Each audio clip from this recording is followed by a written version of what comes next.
Imagine you're scrolling through your For You page and come across a story that tugs at your heartstrings. A mother sharing her journey through a traumatic car accident that led to her son being born prematurely, resulting in a life-altering diagnosis. Her emotional recounting of resilience and love is what draws you in, and it offers a glimpse into the challenges and triumphs of raising a child with a disability. While such stories can be inspiring and connect us, they also have the potential to be exploited. Beneath the surface of this heartwarming narrative lies a troubling reality, a world where personal tragedy is transformed into content, and a child's struggles are used to generate clicks, views, likes, and attention, and how the lines between exploitation and sharing are often blurred when it comes to family vlogging. Today, we are definitely unpacking this unsettling truth, and we're going to discuss the impacts of exploiting a disabled child for social media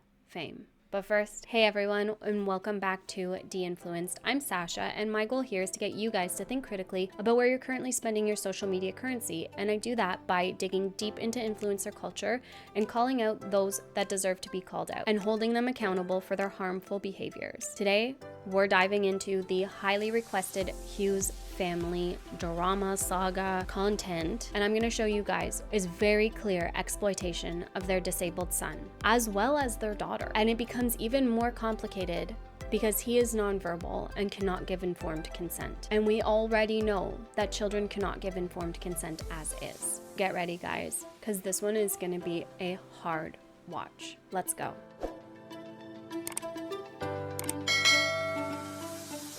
First and foremost, before we get started, I want to offer a trigger warning. We are going to be discussing some pretty heavy topics, including traumatic birth and birth experience, a NICU stay, and a child with a disability, and obviously child exploitation. If any of that is too much for you, please click out of this video and I'll catch you guys in the next one. You have to take care of you first, and I totally support and appreciate that.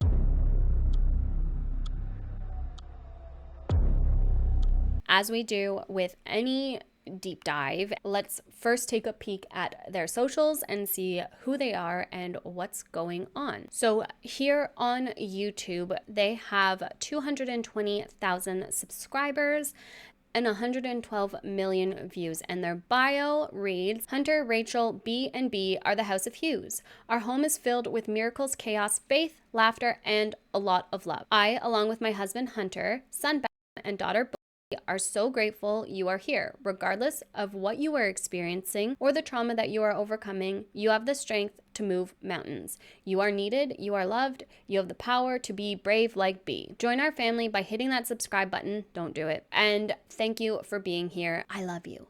No, you don't. So first and foremost, I want to say that I find it absolutely hilarious that the profile picture on their YouTube channel, that channel where they heavily exploit their son who cannot possibly consent. I realize I have yet to show you this, but it's coming. Is her. Just her, smiling away, and she is front and center of almost every thumbnail alongside her children looking extremely visibly distressed in a lot of them. So if we click here to videos, and I have it sorted by newest first, we can see right off the bat the amount of exploitation. Her kids are almost front and center in every single thumbnail. And for this one time, I am going to unblur a few of the thumbnails because I think it's important that you see them and you see the faces and you see the reactions that are being made. Sure, there's a couple that are super happy and fun, but ultimately, could you imagine taking your phone out, taking your camera out during times of very clear distress in your child who can't say, no, I don't want to be recorded. No, I don't want this. No, I don't want to share this with 100,000 people, 200,000 people, 1 million people. These kids don't have a choice.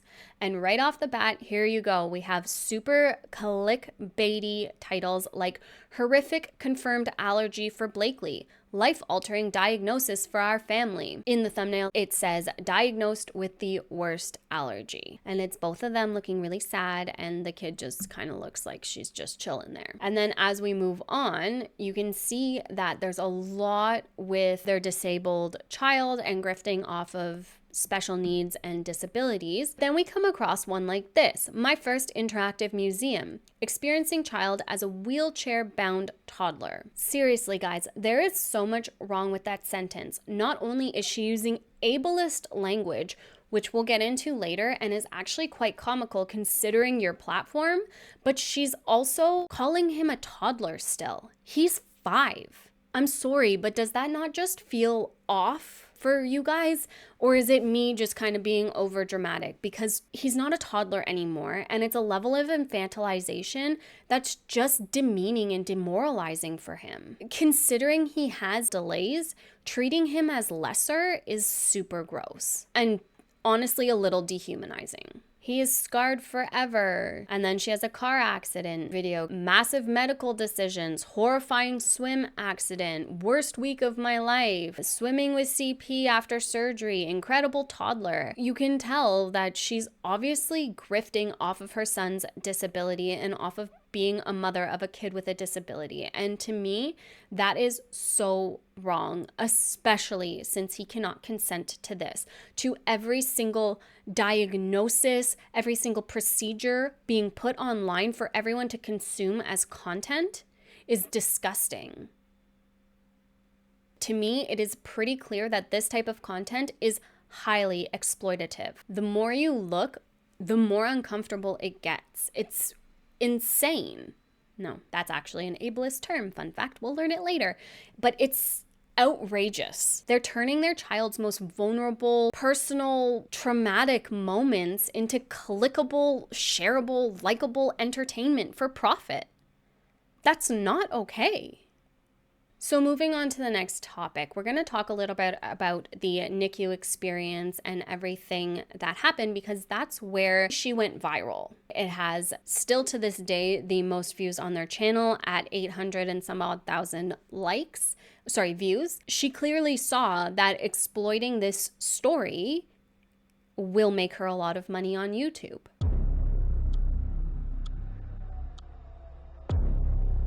Originally, when I tried filming this, because this is round 3, yeah, I swear I'm only mildly a perfectionist.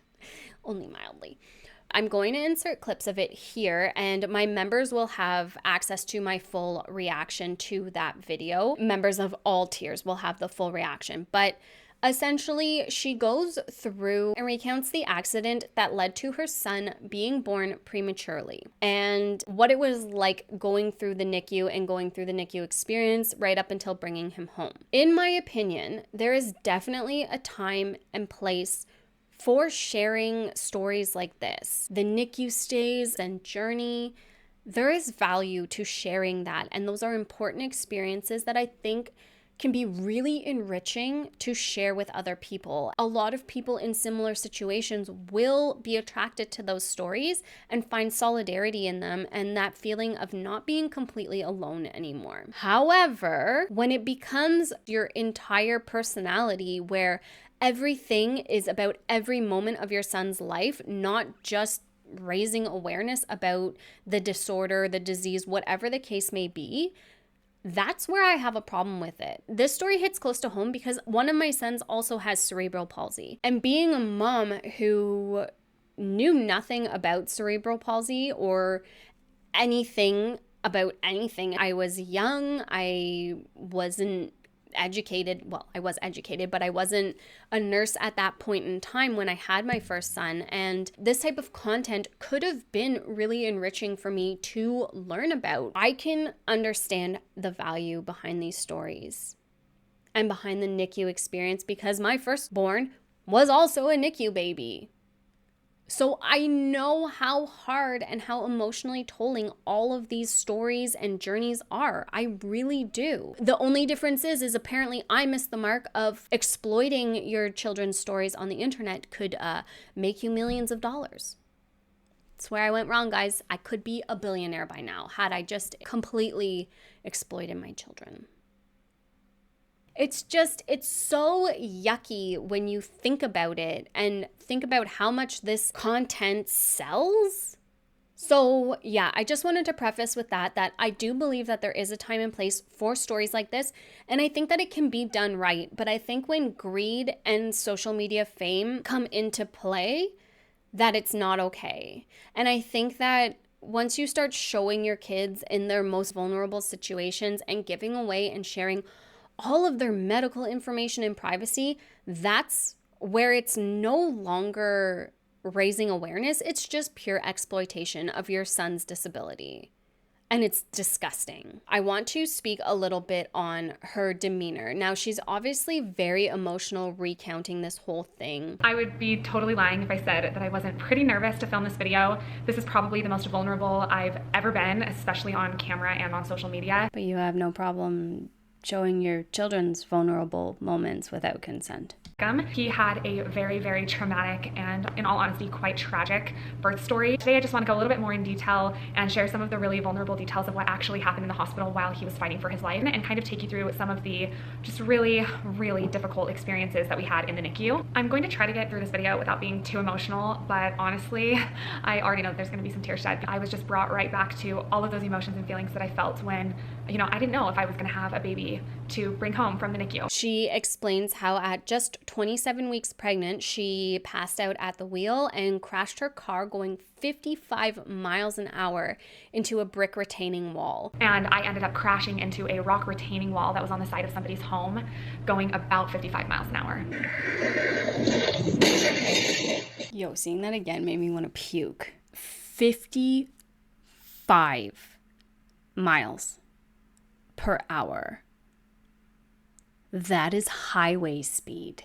After that, she had no idea what was going on. She expresses that she was in the most severe pain that she's ever felt. She was convinced that her pelvis was broken. I was just in so much pain. I've never felt pain like that in my life. And it was really difficult for me to explain, what was hurting, because I was trying to describe that it wasn't necessarily like my crotch, but it also wasn't really my belly. And what I was trying to communicate was that it was my pelvis that was in so much pain because of where the seatbelt was. The seatbelt definitely contributed to saving my life. The impact was so strong, it had stopped me with so much force that I actually had black and blue bruising from one hit to the other. That was like... And overall just really scared because she knew also she was pregnant. They airlifted her to the hospital. When I found out that they were going to life flight me, I felt like I was able to come to terms a little bit more with how severe the situation that I was in was. To the emergency room, and the first thing that they did was find Beckham's heartbeat.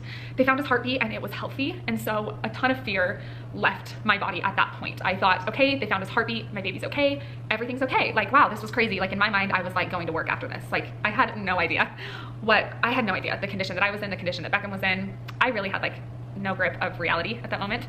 And they told me I feel like she probably had no idea. Where they told her that she would have to go and deliver her son because they were seeing that I believe she had some internal bleeding and stuff like that, and the baby was showing signs of distress. They took me in for a CAT scan just to obviously see what bones had broken, and they also wanted a better look at the baby. Once they got to my stomach, they ended up pulling me out of this CAT scan and back into the emergency room.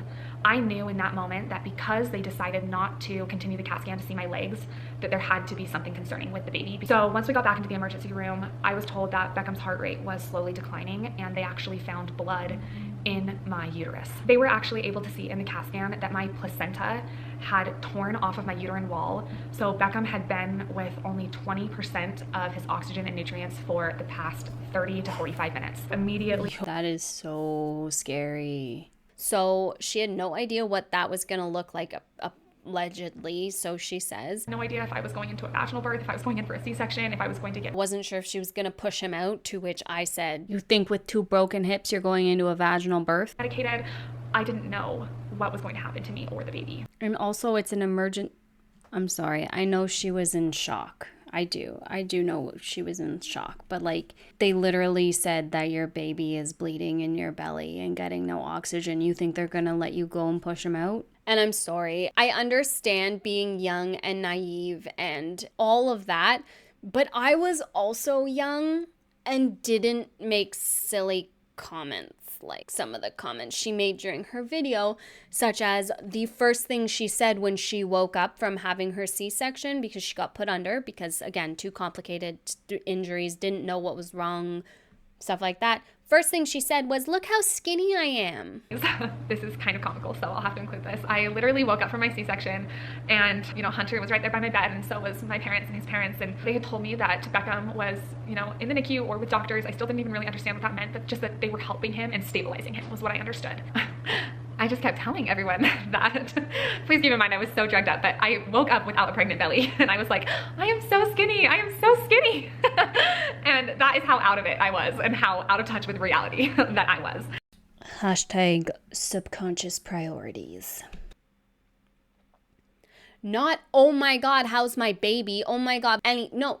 Look how skinny I am. Understand being loopy and being out of it and general anesthetic and stuff like that, but seriously,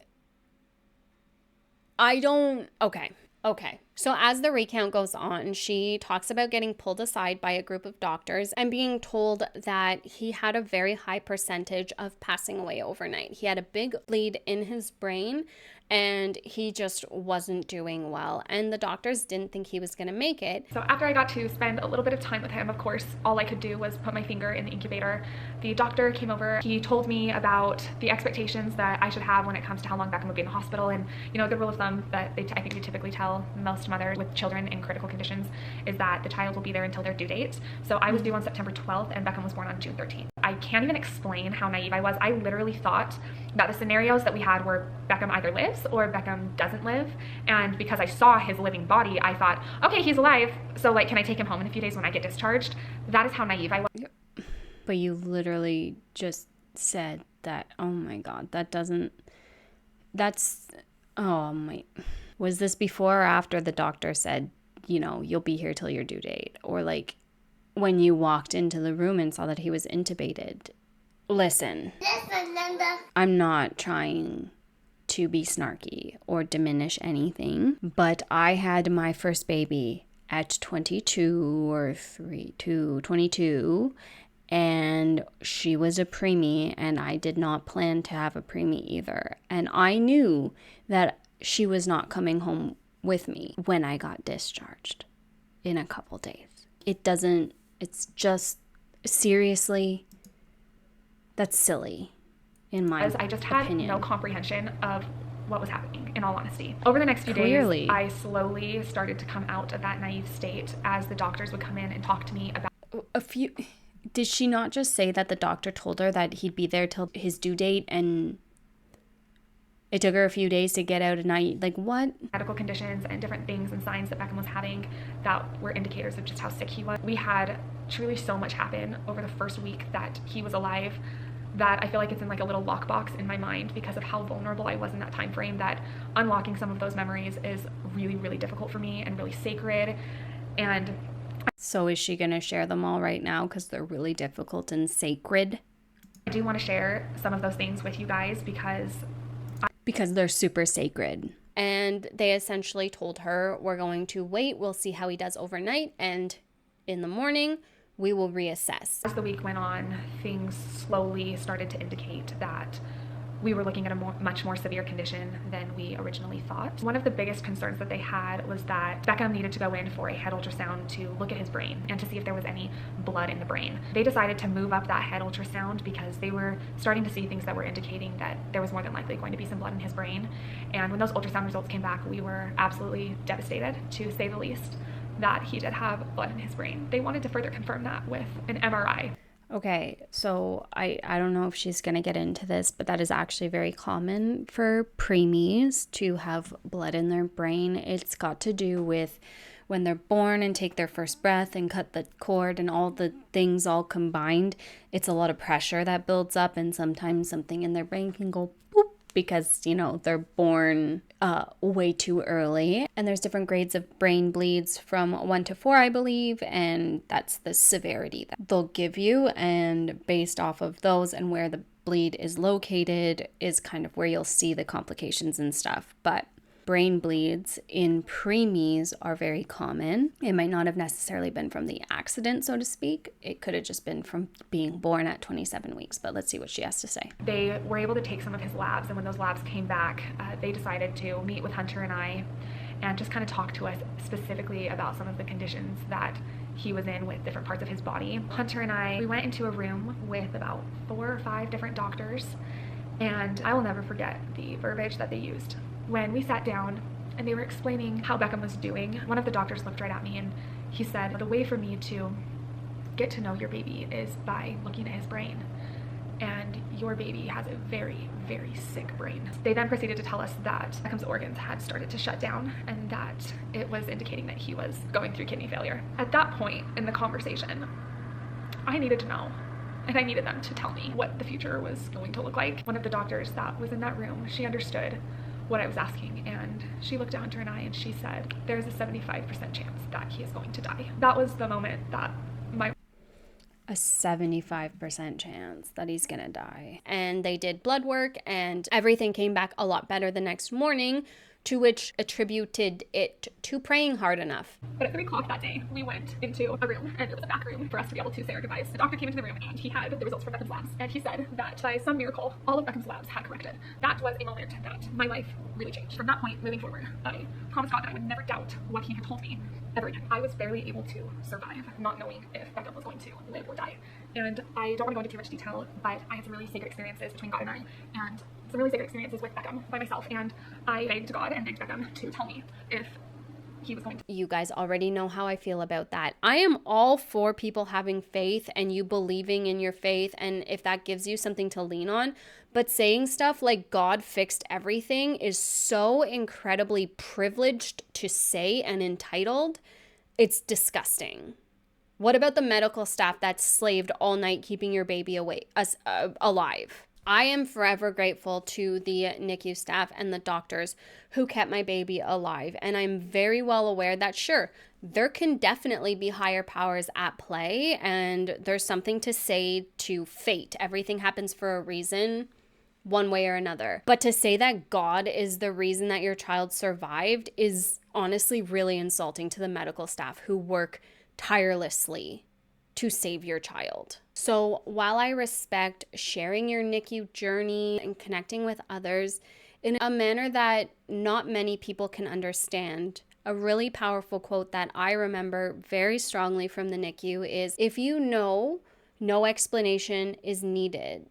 But if you don't know, no explanation is possible. And that is so true. You don't know what it's like unless you've been through it. We're not just talking about sharing this or that. We are talking every single tiny little detail of this child's medical history, setbacks, everything since birth, exposed to the internet and made into content. This child cannot give any form of consent, let alone informed consent. And he can't change his mind, and he can't say no. I don't want to be filmed. No, mommy, don't film me now.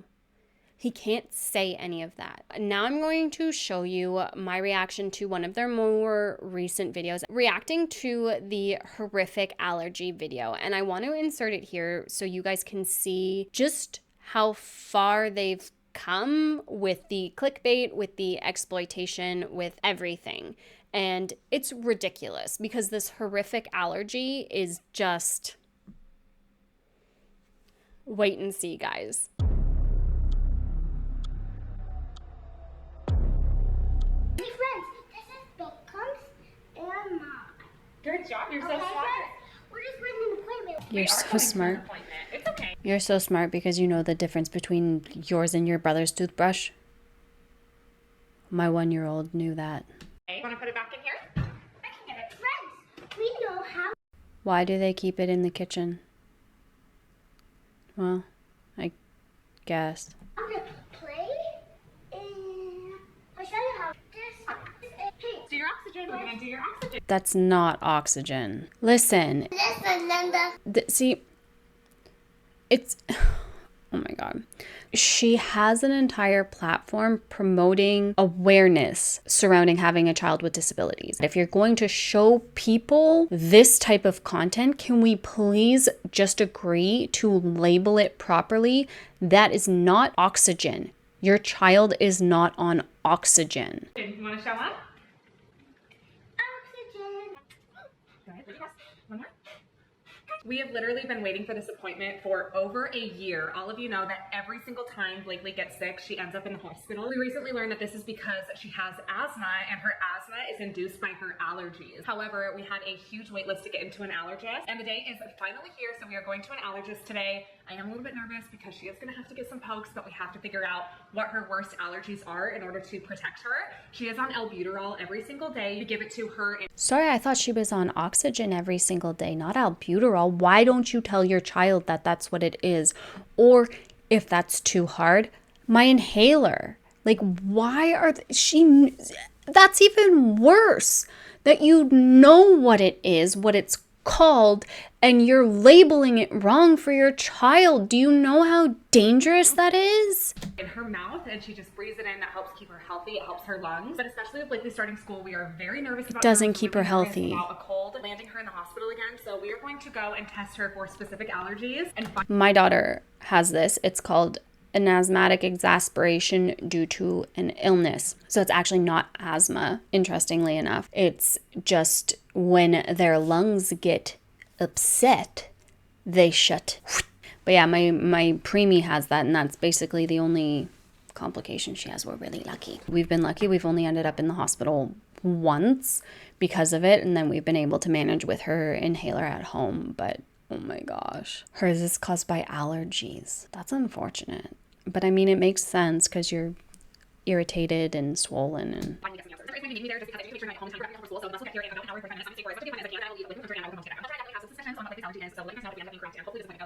We are ready to go. I have got my Fairlife for a quick little snack, and then also my Bucked Up Energy. Those are always my go-to. You're gonna do so good, sissy. You're gonna be so brave. No. That's her excited action. Oh my goodness. Donut. Don't give me the donut because it'll hurt my belly. I already have too much sweets. Oh, she's actually had no sweets today. It's so good. Donut. You get it for your doctor appointment. Come on. But I'm sick. No, you're not sick. We're doing A checkup. A checkup. But my teeth are... But I'm not sick. She was watching a dentist appointment. That's why she said teeth on the iPad earlier. She was watching... Ew. Aw, she was watching some other kid's dentist appointment. Family vloggers exploiting other family... I'm not gonna lie, I'm so glad. That's super safe. Show the whole outside of that building where everyone knows where you live and probably can track down that doctor's office really easily. That Hunter is here just because I get so nervous if there's ever any pokes. Did we not already see all of this?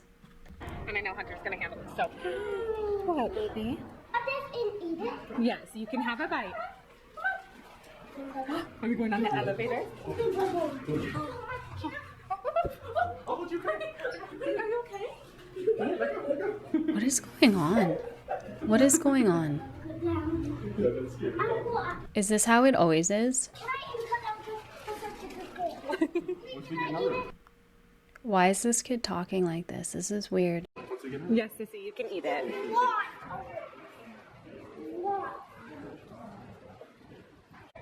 Hold it because it won't be full. Can I have the rest? Not yours. Okay. Is it tissue? No, just donut. What kind of donut is it? Sprinkle donut? It's a sprinkle donut. What color is it? Is it your favorite? Friend, look. Showing your friends. So yummy. Also, please don't tell your child that strangers on the internet are their friends. That is very irresponsible.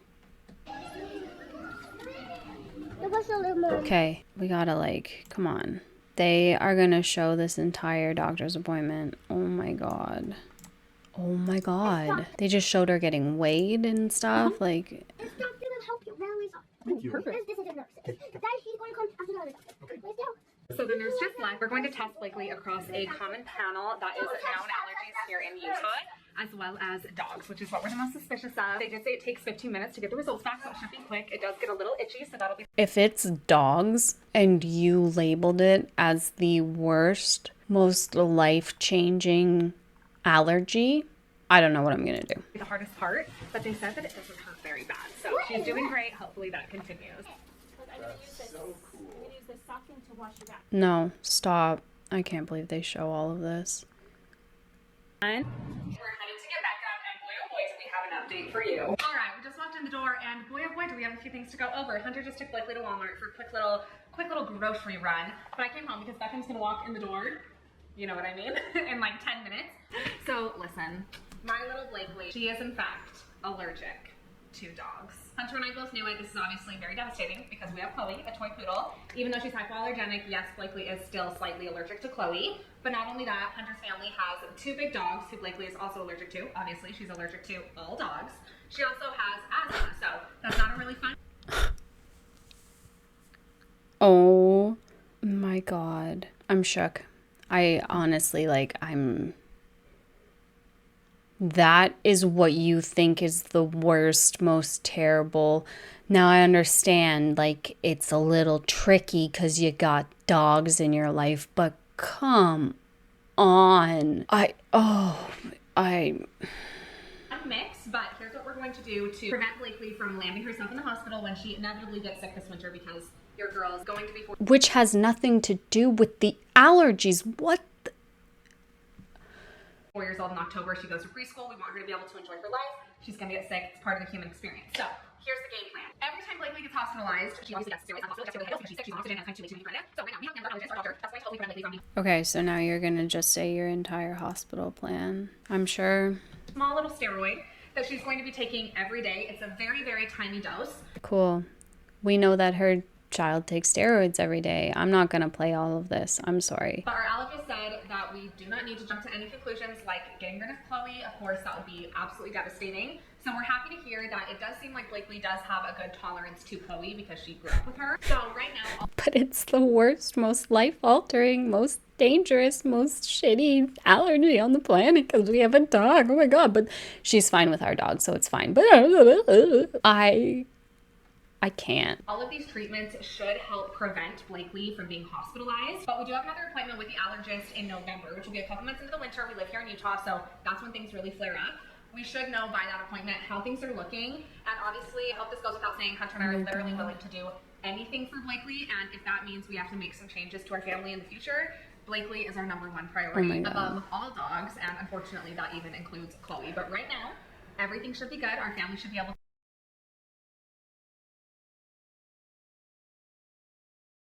I'm so triggered right now. I'm so disgusted and triggered. So she's sitting there playing, and they're like, blink, blink, blink, doing her back. She doesn't even notice. She thought that they were doing like little marker because they showed her like a little marker. They're like, hey, we're gonna do a little dot on your back, and they did the little dots, and I was like, wait, cool. Cool. Cool. Docs the whole neighborhood while your son gets off the bus. Cool. Cool. Yep. Sure. Okay. There's his parent communication book. Yep. He had a good day or a great day, so I'm a little sad he had an okay day, but I know that at least he was busy, and I'm sure that he loved it. He might be a little extra tired because without him getting a nap, I think he's still adjusting to having a full day without any additional sleep, so he's probably a little bit tired today. Every single day, right when Beckham gets home, I pack his backpack for the next day, just so I do it the second he walks in, so I know we're good to go. So after taking a look at his little book, then I put that back in his backpack. I also put in 2 containers of food for the next day for his oral feeds with his feeding therapist. I repack his lunch for runs for Beckham. So shout out to Hunter Hughes, who's making himself a burger right now. Are those avocados for Bella? Perfect. So we've got cottage cheese, Greek yogurt, some frozen berries. Hunter also cut up an avocado for him. And then we have some bones. We're going to toss. Yes, Daddy. A good consistency. It's still looking a tiny bit thick, but we'll test it out. They do want to see if this is too thick, I think. It's less thick than the ones that I just ate. The one I made. It's like full smoothie. But remember that the ice from the fruit will melt. That's how thick mine was. Really? No, 100%. Mine was a little thicker. Okay. I was just concerned about it. It seemed pretty chunky. Yeah, I think we need to... No, it's not too thick. It's chunky. I'm wondering how well it. We just test it in a syringe. Test stuff. Fruit milk. Okay. All right. Went right into the syringe. I'm sure that you guys can hear that noise in the background. It's because Blakely is doing her steroid treatment. This is something she's going to have to do every single day, inevitably, to give her a very small dose of the steroid to help her allergy. She's actually doing an amazing job. So I'll show you guys how we have her set up downstairs. This is here Blakely is so excited. She loves to go out, and the bus driver is so sweet. He even lets her like press the little button to get the ramp down. So Hunter takes Beckham out to the bus, and I'm gonna take Blakely to. Blakely got a ring pop for one of her classmates' birthdays today, and so I opened it for her on the way home, and she has a little blue mouth, and she wanted to show her friends. Not It's a lollipop. friends. Get back here. As you guys can tell, Blakely is doing absolutely amazing. It's actually been quite a few days now where she and say like, Mommy, it's time to do my fish today. And she's really been doing great. So I am looking forward to seeing how the winter goes, because like you guys updated on how she's doing health-wise, and if you could just send up. Oh my God. Okay. That was a bunch of ridiculousness. I don't even know. I don't even know what that was. I'm not impressed. Whatever it was. So yeah, they are super clickbaity, awful people. Summarizes it pretty well. So as you can see, guys, that video, I had to skip most of it. It was super uncomfortable to watch. Her daughter was half exposed through most of it, and she showed the entire medical appointment. And I'm just not about, re-showing that. No. But could you imagine though, guys, having your entire medical background and history plastered on the internet before you even are able to conceptualize what privacy is and what it means? Could you imagine? Rachel and Hunter are running a platform where they are allegedly raising awareness for their disabled son. And yet here she is using ableist language in her video titles, experiencing life as a wheelchair-bound toddler. Okay, we already talked about the toddler thing. That's really like too much for me. But it's not okay to use ableist language on this type of platform. And it's so ironic because that's what she claims to be raising awareness about. Yet you can't even say the right thing. And as you guys will have saw in the reaction video, she labels albuterol, a rescue inhaler, as oxygen. It's not oxygen. So if you are going to have a platform where you're raising awareness for your kids' medical conditions or whatever the case may be, can we just agree to use actual terminology and proper terminology that'll be helpful for people? Do you not know how dangerous it is to mislabel medications for your children and have them going around mislabeling medications? Especially considering oxygen is considered a medication if someone needs oxygen. That might be petty of me to like call out, but no.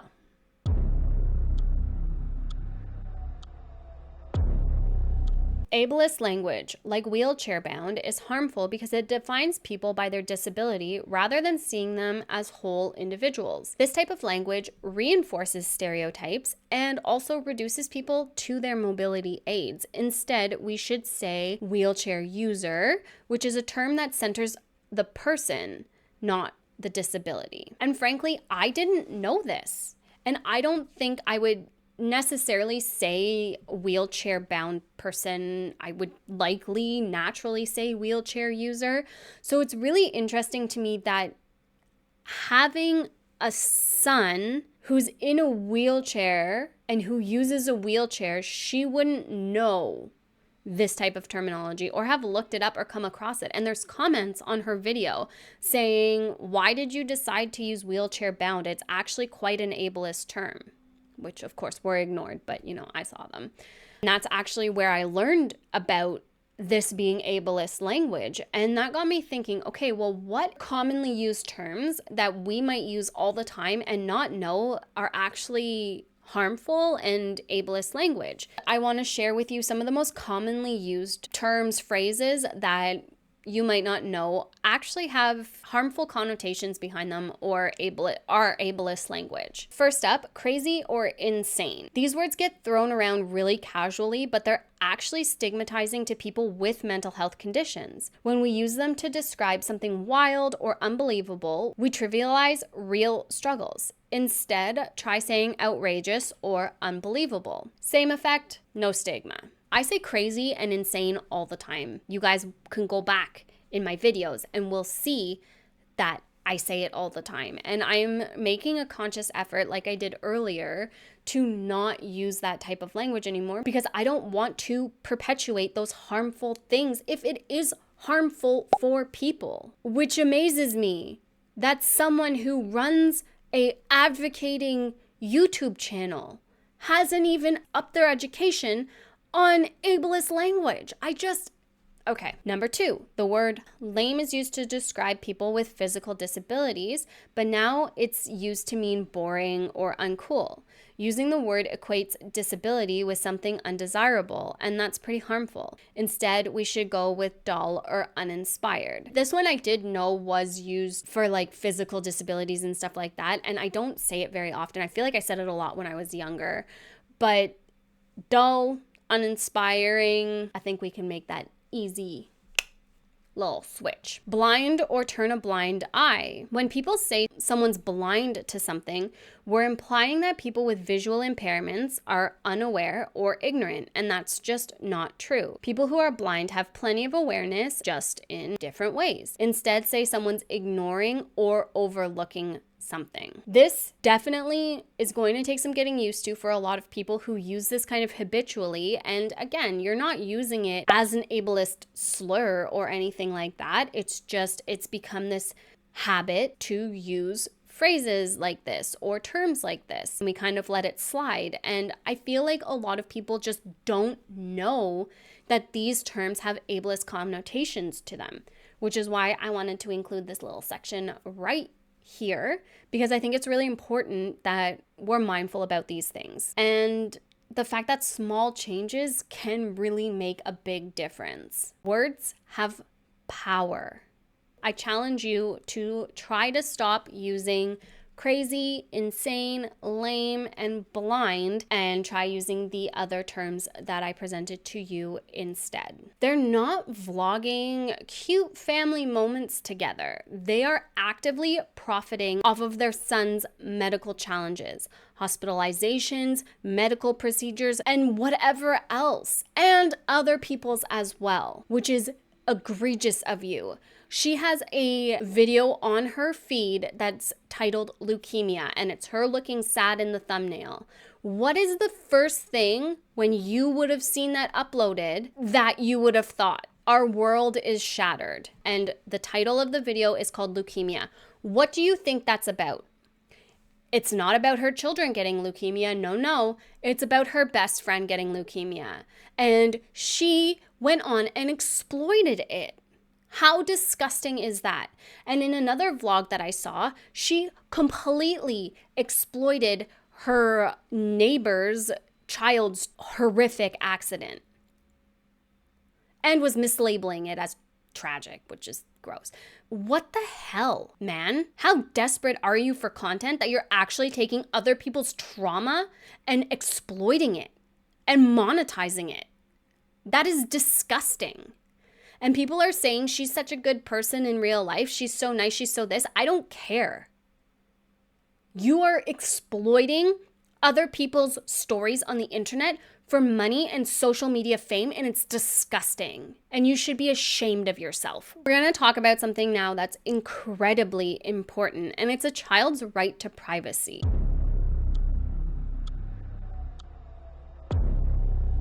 This child, who is non-verbal and physically incapable of giving or withdrawing consent, has every single piece of his history online for people to consume. He has no say and likely little comprehension in how his life is portrayed online and how it's viewed. What is happening here is beyond unethical. They are actively profiting off of their son's medical challenges and their daughters as well. We can't forget that. Off of their suffering. And the thing is their daughter will grow up to realize how deeply disgusting this is, but their son may not even be able to ever comprehend how deeply these videos impact his dignity, his persona, his presence, his personality, and he can't and maybe will never be able to fully comprehend that.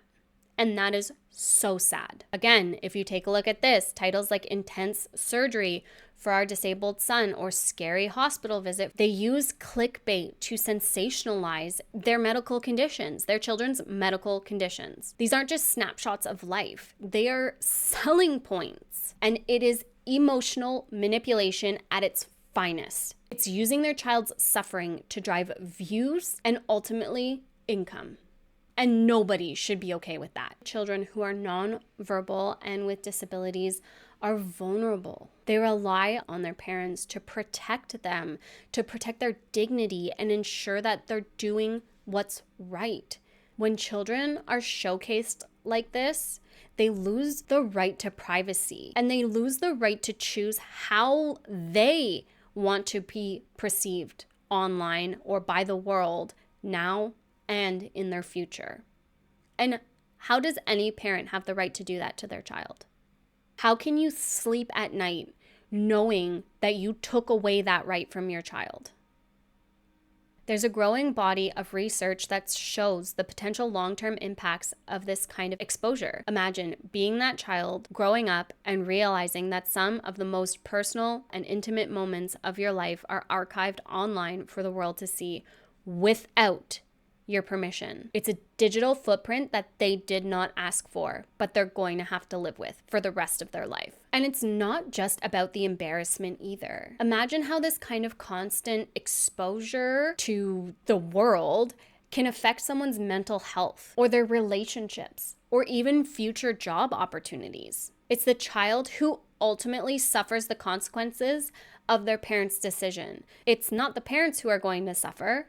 They get to cash in on their children's every vulnerability. Think about the inability to consent. He cannot say he's uncomfortable. He cannot say stop. He can't say, I don't want this online. Potentially, I don't want the world to see me like this. She showed him covered in his own feces. She posted that online. And that was a turning point for a lot of her supporters where it was like, whoa, whoa, whoa. Okay, this isn't just sharing his story and his journey. This is totally exploiting him. Why would you ever think it's okay to post that online? It's one thing to say that out loud, but it's a whole nother thing to post it and show it. That's egregious. Even if one day he grows up and realizes the gravity of what's been shared, it's too late. He can't take it back at that point, and neither can their daughter. The internet is forever, and that is something we need to keep at the forefront of our minds before showing our children's every vulnerable, personal, medical moment. And when we speak about children's right to privacy. This isn't about shaming people who share stories or moments of their lives, but we have to draw the line somewhere.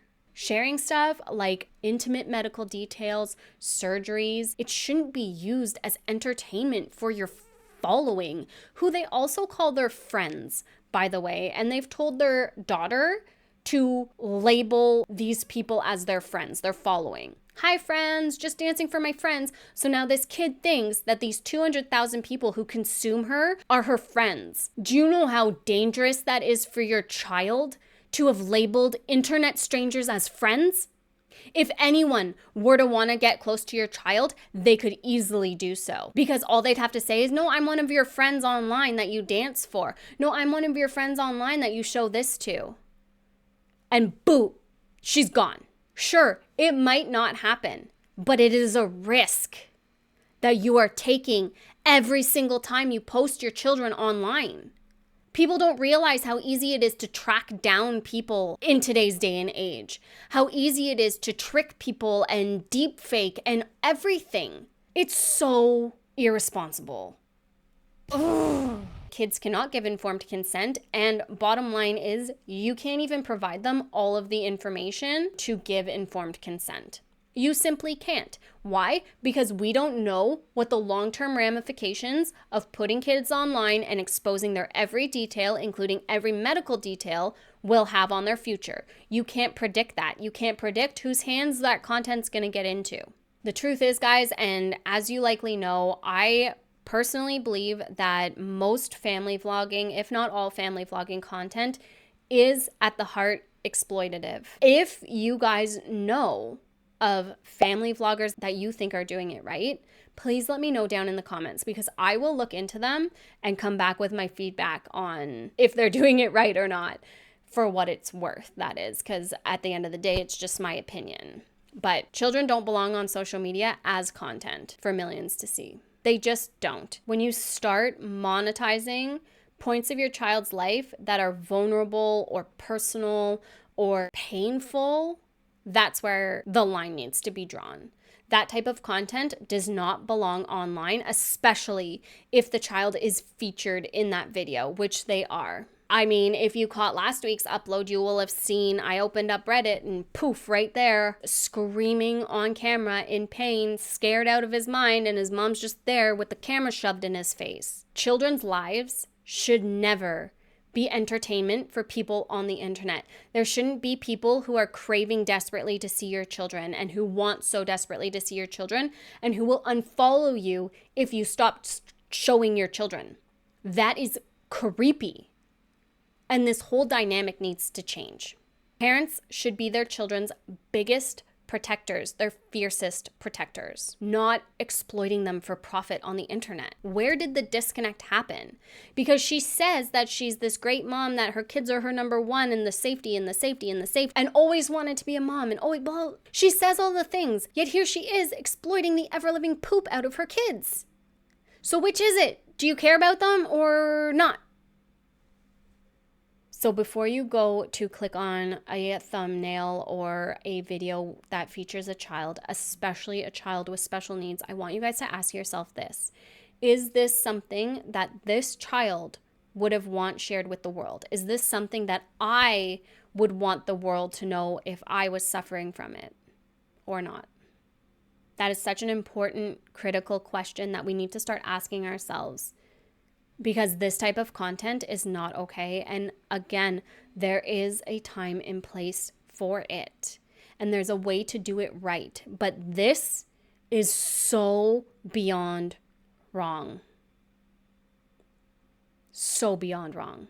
Thank you so much for joining me in today's video.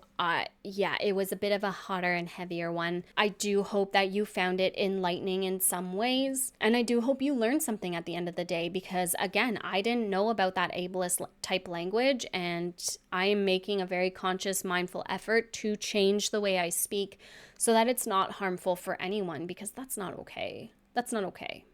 But that's all I got for you guys today. Please don't forget to like and subscribe before leaving. It helps boost my videos into the algorithms and get this in front of more eyeballs. And I hope you guys are having a fantastic day wherever you are in the world, and I'll talk to you guys soon. Bye, guys.